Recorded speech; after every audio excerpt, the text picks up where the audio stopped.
Hello students, this is Akshay again, your physics teacher. Now let's continue the topic human eye and the colorful world. The concept of human eye, its defects, the power of accommodation, everything is covered now. Now we will be moving in the section of colorful world. Okay, and the first point we are going to learn is about refraction of light through a prism. तो prism क्या होता है आपको पता होगा शायद. Prism is nothing but कोई भी रेगुलर पॉलीगॉन ले लो, शायद ट्रायंगल होगा या फिर स्क्वायर होगा, कोई भी होगा. अगर उसको उसके थिकनेस से क्या कर रहे हो, एक्सटेंड कर रहे हो, मान लो ऐसे. ओके, अगर उसको एक्सटेंड कर रहे हो आगे तो उसको सिंपली क्या कहते हैं, प्रिज्म कहते हैं. तो इसमें कुछ इतनी डिफिकल्ट वाली बात है नहीं. तो प्रिज्म ये कैसा है, ग्लास वाला प्रिज्म है. तो इसमें रिफ्रैक्शन कैसे होता है ये हम सीखेंगे. ये जो कंसेप्ट है 11th क्लास में आपको थोड़ी सी डीप में होगी, ज्योमेट्री वगैरह देखना पड़ेगा आपको, बहुत सी चीजें होंगी, लेकिन अभी के लिए बेसिक बेसिक है. तो प्रिज्म क्या होता है, अभी जो हम इसके लिए देखेंगे, will be talking about triangular prism, ये वाला देखेंगे, ये नहीं. ठीक है, so will be talking about triangular glass prism. तो ट्रायंगुलर ग्लास प्रिज्म की उसमें क्या होता है, it has two triangular bases. देखो, अगर मैं कोई एक ट्रायंगल की बात करूं तो यहाँ पे जो बेसिस है उसको थोड़ा सा क्या करो, यहाँ पे देखो कि अगर मैं बात करूं इसकी, तो ये जो फर्स्ट वाला, ये सामने वाला दिख रहा है और ये जो पीछे वाला दिख रहा है, ये होते हैं ट्रायंगुलर बेसिस. तो इसमें कितने हैं, टू ट्रायंगुलर बेसिस है ऑब्वियसली, ये भी और ये भी, ये सामने वाला और ये पीछे वाला. ओके, ये और ये पीछे वाला, ये दो ट्रायंगुलर बेसिस है.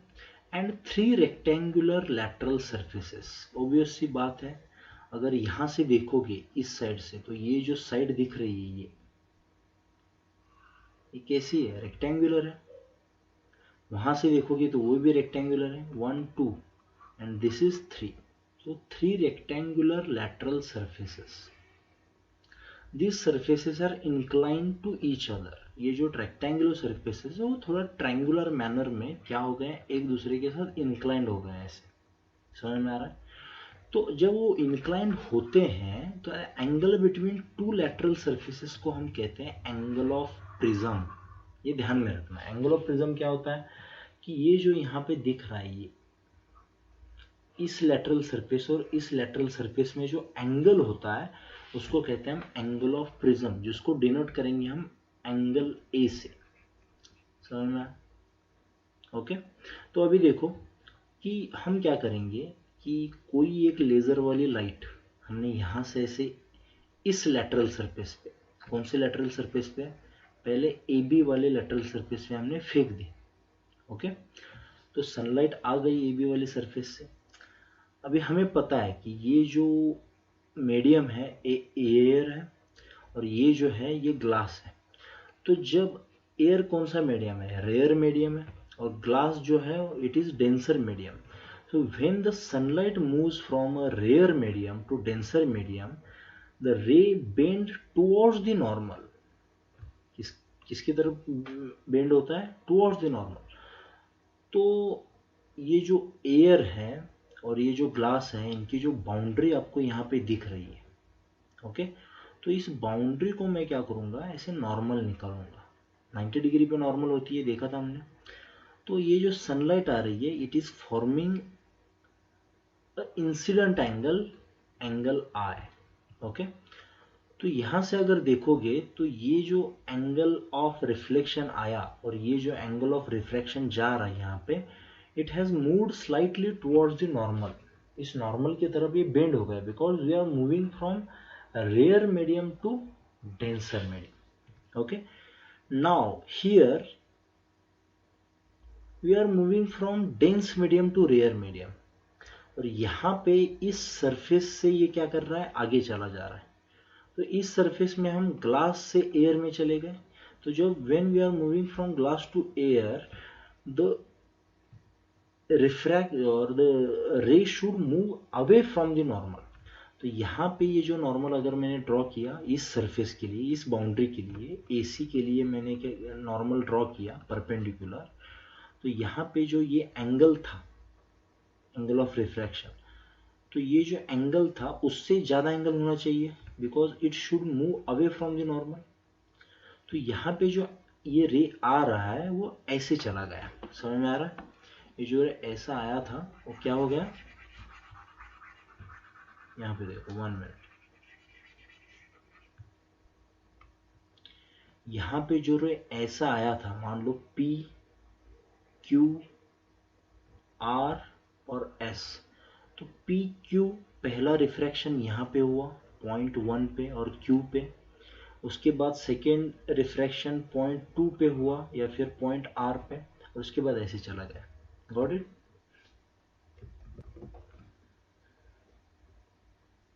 तो यहाँ पे अगर देखोगे तो ओबियस सी बात है कि रे जो ऐसे जाना चाहता था इस लाइन से, अगर मैंने कहा इसको PT लाइन पे अगर ये जाना चाहता था लेकिन ऐसे नहीं गया, ये कैसे गया, ऐसे जाना चाहता था ऐसे गया, मतलब अगर मैंने यहाँ पे और एक पॉइंट ले लिया, मान लो इसको कहा मैंने O पॉइंट, ओके, तो PT पे जाना चाहता था लेकिन ये ऐसे डेविएट हो गया, तो इमर्जेंट रे has deviated from his path, isn't it? तो ये डेविएट कितने एंगल से हुआ, इतने एंगल से, so this angle is called as angle of deviation. Okay, ये बस ध्यान में रखो कि ये रे ऐसे जाना चाहता था लेकिन इसको ऐसे बेंड कर दिया था, मतलब ये ऐसे जाना चाहता था, ये ऐसे जा रहा है, तो इसको एक्सटेंड कर दो, ये एंगल देख लो, इसको कहेंगे हम angle of deviation, the angle between incident ray and emergent रे। ये जो इंसिडेंट रे आ रहा है PQ और इमर्जेंट रे RS जो जा रहा है, इन दोनों के बीच में जो एंगल होता है इसको कहते हैं हम angle of deviation, and this is called as refraction of light through a prism. Okay, तो आप पूछोगे सर इसमें मतलब अलग क्या है? ओके, तो अलग ये है कि if I am talking about a glass prism जो हमने देखा था लाइट रिफ्रैक्शन में, and similarly if I talk about a triangular prism, okay, तो ग्लास प्रिज्म में अगर मान लो इस पॉइंट पे क्या होता है, इंसिडेंट एंगल है, तो ये अंदर बेंड हो जाएगा because rare medium to denser medium, और यहाँ पे फिर से मैंने नॉर्मल ड्रॉ की तो ये ऐसे चला जाएगा। तो जो इंसिडेंट एंगल था, इंसिडेंट रे था ऐसे, और जो इमर्जेंट रे था ये एक दूसरे को पैरेलल थे, बस ये लेटरल शिफ्ट थी, थोड़ी सी पैरेलल शिफ्ट थी, लेकिन इसमें ऐसे नहीं हो रहा है। इसमें क्या हो रहा है, ये रे ऐसे आ रहा है, ये अंदर बेंड हुआ, फिर से ऐसे बेंड हुआ, ये ऐसा क्यों हो रहा है, इसमें और इसमें इतना डिफरेंस क्यों है? बिकॉज ये जो बाउंड्रीज है दोनों इस केस में पैरेलल है, इसमें जो ये दोनों बाउंड्रीज हैं ये एक दूसरे को पैरेलल नहीं है, इसमें कुछ तो एंगल है जिसको हम कहते हैं एंगल ऑफ प्रिज्म, और इस वजह से एक नया कंसेप्ट आ जाता है जिसको जिसको कहते हैं हम dispersion.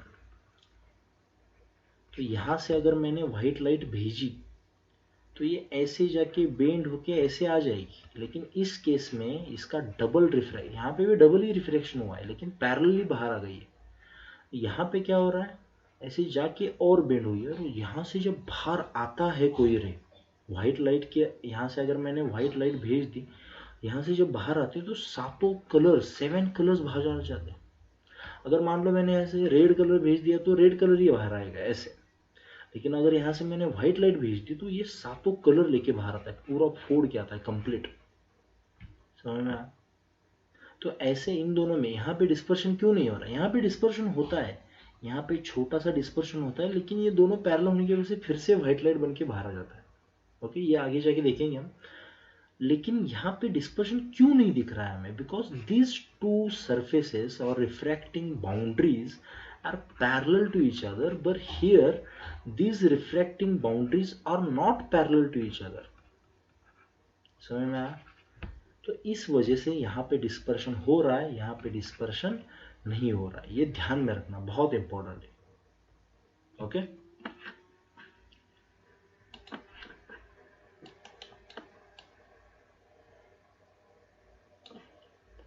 So the next point, or let's continue. In continuation, we will be studying about dispersion of white light. Okay,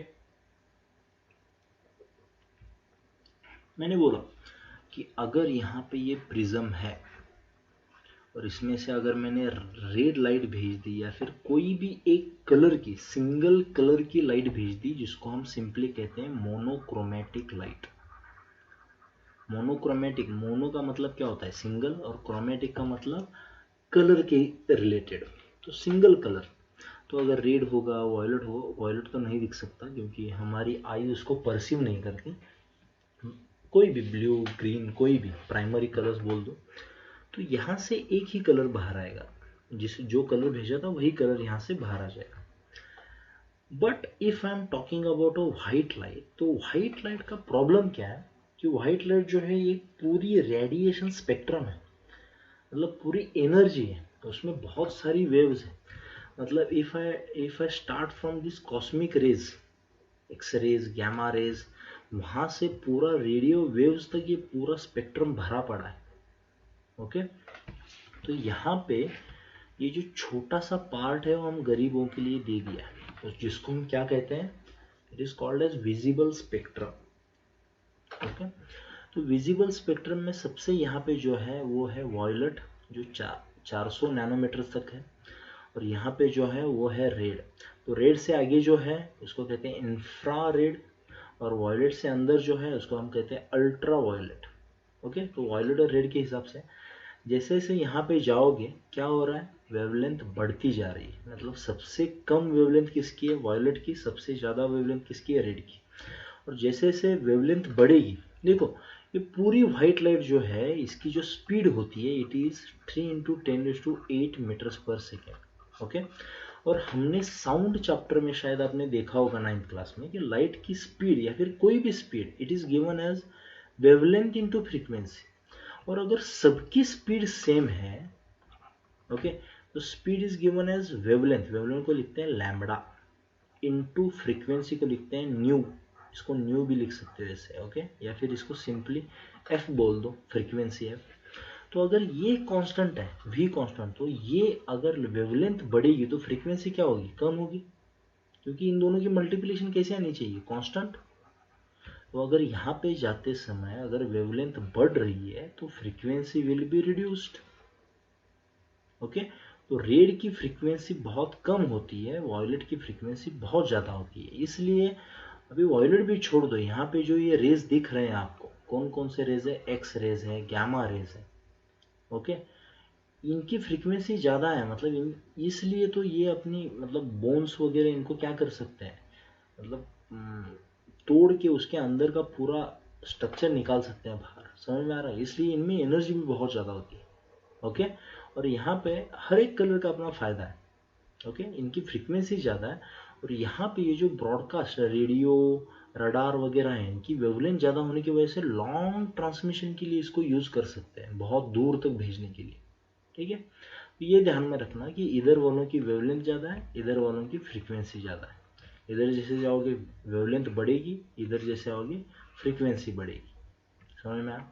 तो उसमें हमारे लिए जो है वो है विजिबल स्पेक्ट्रम, मतलब इतना ही स्पेक्ट्रम दिख सकते हैं, और बाकी जो मैंने डार्क लिखा है मतलब ये दिख ही नहीं सकता हमें। तो ये जो विजिबल स्पेक्ट्रम है ये आपके लिए बहुत इंपॉर्टेंट है, क्योंकि डिस्पर्शन सीखना है तो हम ये देख सकते हैं कि white light consist of all these waves, and within that only visible region is VIBGYOR. Okay, violet, indigo, blue, green, yellow, orange, red. Okay, तो इतना ही हम देख सकते हैं। तो जब लाइट का डिस्पर्शन होगा तो सारी वेव्स बाहर निकल के आएगी, लेकिन हमें कौन से दिखेंगे, 7 कलर्स दिखेंगे। तो कैसे दिखेंगे, कौन सा कलर ऊपर होगा, कौन सा कलर नीचे होगा, सब देखेंगे हम। थोड़ा सा धीरज रखो, 1 मिनट। ओके, तो लेट्स स्टार्ट कि व्हाइट लाइट जब आती है तो जब उसका डिस्पर्शन हो जाता है, डिस्पर्शन का मतलब क्या है, स्प्लिटिंग ऑफ, यहाँ पे देखो देखा, splitting of light into it's component colours. Component colour कौन कौन से हैं, विबग्योर। तो इन कलर्स में उसका स्प्लिट हो जाना व्हाइट लाइट का, उसको हम कहते हैं डिस्पर्शन। आपको कोई ट्रिकी क्वेश्चन भी पूछ सकते हैं कि अगर यहाँ से व्हाइट लाइट नहीं भेजी, रेड लाइट भेज दी तो क्या हो सकता है?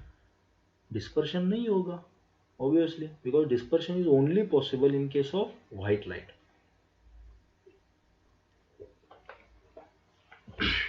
Sorry, okay. तो ये एक्सपेरिमेंट जिसने की थी उस महामानव का नाम है Isaac Newton. Okay, the scholar person, जो जीनियस था वो आइंस्टाइन था, स्कॉलर कौन हुआ? Isaac Newton. ओके, तो इसने ढूंढ के निकाला कि व्हाइट लाइट के अंदर ये 7 कलर्स होते हैं, और जिससे आगे जाके हमने स्पेक्ट्रम वगैरह के बारे में देखा। न्यूटन ने वैसे तो बहुत सी चीज़ों में इन्वेंशन किया है, ऑप्टिक्स में किया है, सब में किया है, मैकेनिक्स में किया है, काइनेमेटिक्स, मोशन, सब में। ओके, क्योंकि उस टाइम पे करने वाला दूसरा कोई था नहीं और चीज़ें आसानी से मिल जाती थी। मतलब कोई भी इन्वेंशन आप करने, अभी देखो नई चीज़ें ढूंढने में बहुत प्रॉब्लम आती है क्योंकि ऑलरेडी उनका डिस्कवरी हो चुकी है। उस टाइम पे ऐसा नहीं था, इसलिए न्यूटन को सब मिलता गया ऑब्वियसली। तो पहली डेफिनेशन देख ली कि the dispersion of light into its colour components is called as splitting, is called as dispersion. The second is the different component color light bends at a different angle. मतलब अगर यहाँ पे dispersion हो रहा है इसके अंदर, तो ये देखो कलर्स आ रहे हैं अलग अलग। ये पहला वाला पिंक दे रखा है इन्होंने, मतलब एक्चुअली वो रेड है लेकिन आपके बुक में पिंक दिख रहा है, वो समझ लो इसको। ये ऑरेंज, उसके बाद रेड, यहाँ पे वॉयलेट। ओके, तो ये सारे जो हैं ये सारे डिफरेंट एंगल्स में बेंड हो चुके हैं या फिर डिफरेंट एंगल्स में डेविएट हो चुके हैं। अगर सेम एंगल्स में होते तो ये ऐसे आते, ऐसा कि ये पैरेलल बैंड बन जाता पूरा ऐसा। ओके, ये भी डेविएशन, ये भी डेविएशन, मतलब सेम आ जाते, या फिर कुछ ऐसे तो होते ही पैरेलल। यहाँ पे देखो ये अलग ही हुआ है पूरा पैटर्न। तो यहाँ पे अगर मैं स्क्रीन रखूँ ऐसे, स्क्रीन, तो स्क्रीन पे मुझे पहला कलर कौन सा दिखेगा? रेड, और सबसे लास्ट वाला वॉयलेट, तो इसके बीच में। ओके, तो ऐसे क्यों हो रहा है? Why they are deviating in different angles? Because of their different wavelengths. जितनी ज़्यादा वेवलेंथ उतना कम डेविएशन, क्योंकि वेवलेंथ ज़्यादा है तो उसको बेंड करने में पावर ज़्यादा लगती है या फिर इतना आसान नहीं होता। तो रेड की वेवलेंथ ज़्यादा है तो रेड कम बेंड होगा। वॉयलेट तो पूरा करीब, इसकी वेवलेंथ बहुत कम है, इसलिए क्या हुआ ऐसे। या फिर इसको अलग तरीके से भी देख सकते हो कि जब रिफ्रैक्शन होता है तो फ्रीक्वेंसी सेम रहती है, स्पीड वगैरह चेंज हो जाता है। तो अगर वॉयलेट की वेवलेंथ कम है तो ज़्यादा स्पीड से भागना चाहेगा, इसलिए इसने या फिर आप एक काम करो, 11th में हम इसको अच्छे से सीखेंगे स्पीड वेवलेंथ का रिलेशन। अभी बस इतना याद रखो कि वेवलेंथ ज़्यादा है तो बेंड करना मुश्किल है, वेवलेंथ कम है तो बेंड करना आसान है। So due to this different wavelengths the deviation angle is also different. The first colour we see on the screen, the upper most colour is red, the bottom most colour is violet. Okay, तो ये किसने ढूंढ के निकाला? Isaac Newton ने। और हर एक का डेविएशन एंगल अलग अलग है बिकॉज ऑफ देयर वेवलेंथ। तो न्यूटन को जब ये समझ में आया कि इंसिडेंट रे के इतने कलर्स आते हैं, तो उसने और थोड़ा सा दिमाग लगाया। उसने सोचा कि ये जो 7 कलर्स हैं, 7 कलर, उसमें से भी और ज़्यादा कलर्स मिलते हैं क्या, देख लेते हैं। तो उसने क्या किया, ऐसा एक प्रिज्म रखा, उसके सामने और एक प्रिज्म रखा, तो कुछ हुआ नहीं। ओके, तो गलती से मनी, लेकिन गलती से नहीं, ऐसे नहीं, लेकिन मान लो उसको कुछ आइडिया आई होगी, तो उसने ये इन्वर्टेड प्रिज्म रखा है, ऐसे उल्टा प्रिज्म। तो क्या हुआ, यहाँ से जो इंसिडेंट रे आ रही है उसका डिस्पर्शन हो जाएगा, रेड ऊपर वॉयलेट नीचे। तो जब अंदर घुसेगा ये, तो ये अंडू इफेक्ट हो जाएगा। जैसे हम अंडू करते हैं ना, यहाँ पे देखो, यहाँ पे लिखा है, देखो ये अंडू वाला पार्ट। अब इस पे दबा नहीं सकता मैं। अंडू मतलब क्या है? मतलब यहाँ पे जो ये डिस्पर्शन हुआ तो उसको अंडू कर दिया, मतलब क्या, डिस्पर्शन खत्म हो गया और यहाँ से बाहर जो आई वो क्या आई, व्हाइट लाइट आ गई। उसको समझ में आ गया कि only 7 colours are there. or at least there are 7 colors which we can see on the visible spectrum. Okay तो ये इसको कहते हैं टू प्रिज्म और बाई प्रिज्म एक्सपेरिमेंट, या फिर इन्वर्टेड प्रिज्म एक्सपेरिमेंट भी कह सकते हो इसको, जिसमें इसने व्हाइट लाइट को फिर से व्हाइट लाइट बनाया। आप बोलोगे सर तो क्या फायदा है इसका व्हाइट लाइट को व्हाइट लाइट, उसको ये तो समझ में आया कि इसके डबल और डिस्पर्शन नहीं होते, मतलब रेड से और कोई 4 कलर्स नहीं निकालते बाहर, या फिर ये वायलेट जो जा रहा है उससे 2 कलर्स और निकले, ऐसा कुछ नहीं है। ये 7 कलर्स बन गए, उस 7 कलर्स की फिर से एक व्हाइट लाइट बन गई, तो व्हाइट लाइट में 7 कलर्स ही है, उससे ज़्यादा कलर्स नहीं है। ये उसने ढूंढ के निकाला by using this two prism experiment. Okay तो ये ध्यान में रखना।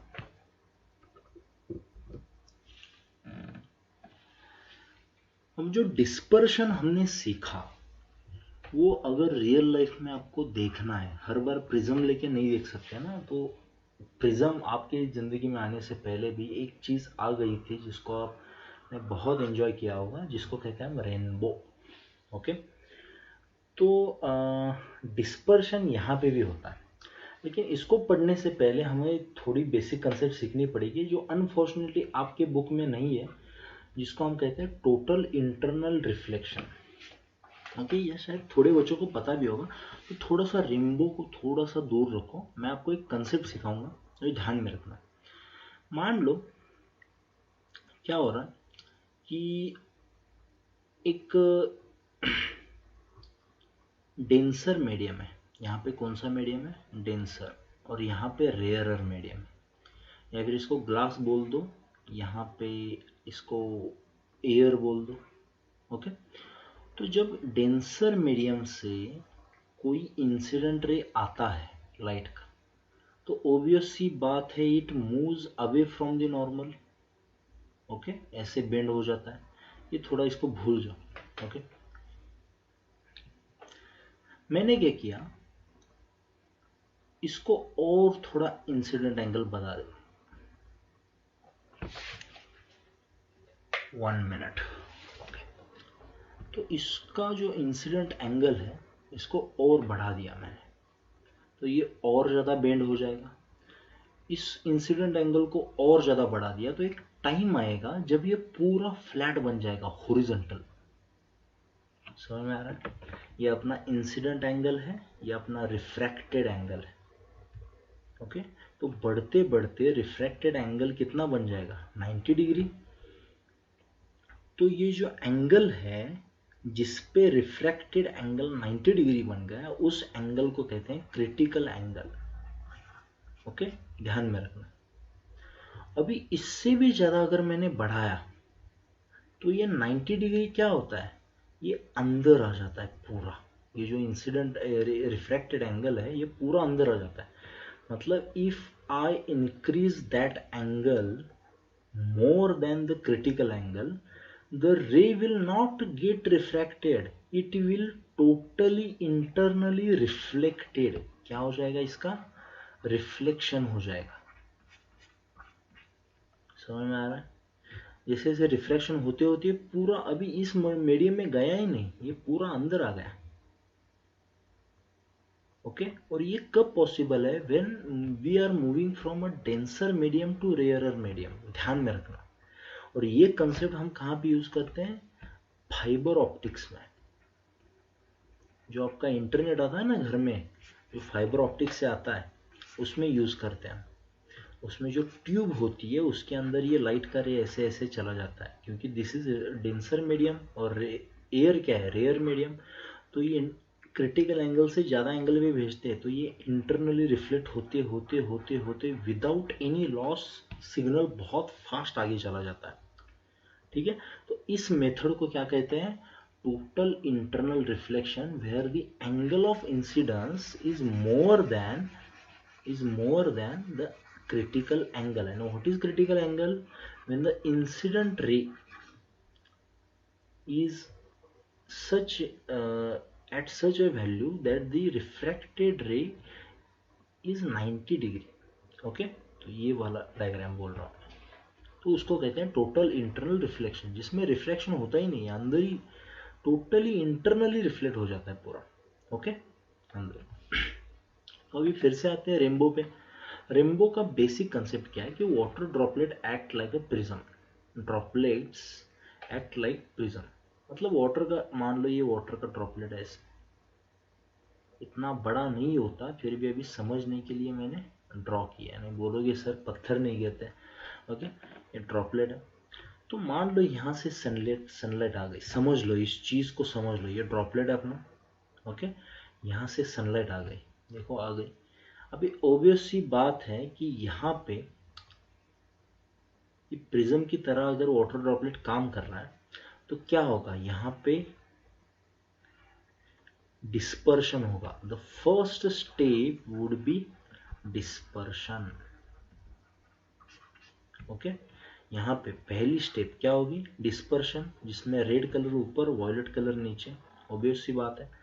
अभी यहाँ पे ये जो डिस्पर्शन होता है, this angle is more than the critical angle, और ये जो वाटर है it is denser then the air, तो यहाँ पे होता है टोटल इंटरनल रिफ्लेक्शन। क्या होता है, टोटल, सिंपली देखो रेड कलर अगर ऐसे आ गया तो ये क्रिटिकल एंगल से ज़्यादा एंगल है, तो ये अंदर ही अंदर क्या हो जाता है, रिफ्लेक्ट हो जाता है। अब यहाँ पे डायग्राम टू दी स्केल नहीं होगी तो आप बोल, मतलब थोड़ा सा कंफ्यूजन हो सकता है, लेकिन ध्यान में रखो this second step is total internal reflection. First step was dispersion, second step was total internal reflection, refraction नहीं, रिफ्लेक्शन, ध्यान में रखना, इसको भूलना नहीं। अब यहाँ पे जब आएंगे तो ये रेड कलर यहाँ से यहाँ गया है और ये वॉयलेट कलर यहाँ से यहाँ गया है, ओके। नाउ यहाँ पे क्या होता है, ऑलरेडी ये स्प्लिटिंग हो गया है और ये इन्वर्टेड प्रिज्म वगैरह कुछ नहीं होता यहाँ पे, ये इनका क्या हो जाता है, रिफ्रैक्शन हो जाता है अवे फ्रॉम द नॉर्मल। तो ये रेड बाहर आ गया, वॉयलेट यहाँ पे बाहर आ गया, तो the third step is refraction. फिर से एक बार बोलूंगा मैं, देखो सन रे आ गया ऐसे, जिसका पहले यहाँ पे क्या हो गया, क्या हो गया, डिस्पर्शन हो गया, ओके। उसके बाद में यहाँ पे क्या हुआ, टोटल इंटरनल रिफ्लेक्शन हो गया, और ये बाहर आते समय क्या हुआ, रिफ्रैक्शन, ओके। तो यहाँ पे रेड कलर यहाँ पे आपके आंखों में चला गया। Similarly another rain drop is there, let's say, उसमें भी यहाँ पे पहले डिस्पर्शन हुआ, यहाँ पे टोटल इंटरनल रिफ्लेक्शन हुआ, यहाँ पे फिर से रिफ्रैक्शन हुआ, ओके। तो यहाँ से वॉयलेट रे आ गया, ओके। तो the man sees rainbow red at the top, blue at the bottom. मतलब मान लो ऐसे रेनबो आपको दिख रहा है, तो यहाँ पे ऊपर रेड होता है और blue at the bottom. Violet क्यों नहीं होता, वॉयलेट क्यों नहीं दिखता आंखों को, मतलब यहाँ पे ये वॉयलेट कलर आपको दिख रहा है, लेकिन वॉयलेट कलर की लाइट आपको क्यों नहीं दिखती, क्योंकि आंखों में एक्चुअली थोड़े सेल्स होते हैं जो क्या करते हैं, कलर्स को सेंस करते हैं। तो वॉयलेट कलर हम परसीव नहीं कर सकते, ब्लू ही कर सकते हैं, इसलिए तो स्काई ब्लू दिखता है हमें, वॉयलेट नहीं दिखता। वो देखेंगे हम स्कैटरिंग ऑफ लाइट जो नेक्स्ट सेक्शन है उसमें देखेंगे अच्छे से। लेकिन ये ध्यान में रखो कि रेड ऊपर वॉयलेट नीचे, और ये तभी होता है, rainbow is always form in the direction opposite to the sun. मतलब अगर आप यहाँ पे खड़े हो, आपके पीछे सन है और आप आगे देख रहे हो, तो ही क्या हो सकता है, रेनबो दिख सकता है। मतलब जहाँ पे सन है उसके अपोजिट साइड में रेनबो फॉर्म होगा, क्योंकि ऑब्वियस सी बात है, देखो यहाँ पे कि अगर ये रेड लाइट आपकी आंखों में जा रही है तो आपकी आइज ये अंदर क्या हो रहा है इसको सेंस नहीं करती है, उसको आइज को लगता है कि ये कहीं से यहाँ से आ रहा है रे, समझ में आ रहा है। मतलब एक्चुअली क्या हो रहा है, देखो मैं इसको थोड़ा सा इलस्ट्रेट करता हूँ कि मान लो ये क्या है, रेन ड्रॉप है ऐसे, ओके, और ये आपकी आंखें हैं ऐसे। तो क्या हुआ, लाइट रे ऐसे आ गया, उसमें से रेड लाइट ऐसे और वॉयलेट जो है ये ऐसे, फिर वॉयलेट क्या होगा, टोटल इंटरनल रिफ्लेक्शन हो जाएगा उसका, इसका भी टोटल इंटरनल रिफ्लेक्शन हो जाएगा, और यहाँ से ये क्या हो जाएगा, रिफ्रैक्ट हो जाएगा, ये ब्लू भी क्या होगा, रिफ्रैक्ट हो जाएगा, ओके। तो first step, second step, third step. तो आपको क्या लगता है कि सर ये जो रेज हैं कहीं से यहाँ से आ रहे हैं, आपको नहीं पता ये यहाँ से आ रहे हैं, आपकी आंखें क्या सोचती है कि सर रेज स्ट्रेट लाइन में आ रहे हैं, समझ में आ रहा है। तो ये रेज आपको लगते हैं सर ऐसे ऐसे आ रहे हैं, तो इससे क्या होता है, ऐसे एक ही ड्रॉप नहीं होता, बहुत ही ड्रॉप होते हैं, बहुत ड्रॉप्स होते हैं ऐसे। तो आपको ऐसे बहुत अनगिनत ड्रॉप्स है ना, तो ऊपर वाला रेड और नीचे वाला वायलेट ऐसे दिखने लगता है आपको, एक पैटर्न दिखता है सर्कुलर टाइप का। ओके, तो इसलिए यहाँ पे पीछे अगर सन है आपके और सामने आपको रेनबो दिखेगा। Okay, that's all. तो आई होप कि डिस्पर्शन वाला कंसेप्ट आपको क्लियर है। इस चैप्टर को आपको फिर से एक बार पढ़ना है अच्छे से, तभी क्लियर हो जाएगा, क्योंकि पूरा थियोरटिकल है। Okay, so I say good bye, have a nice day, bye.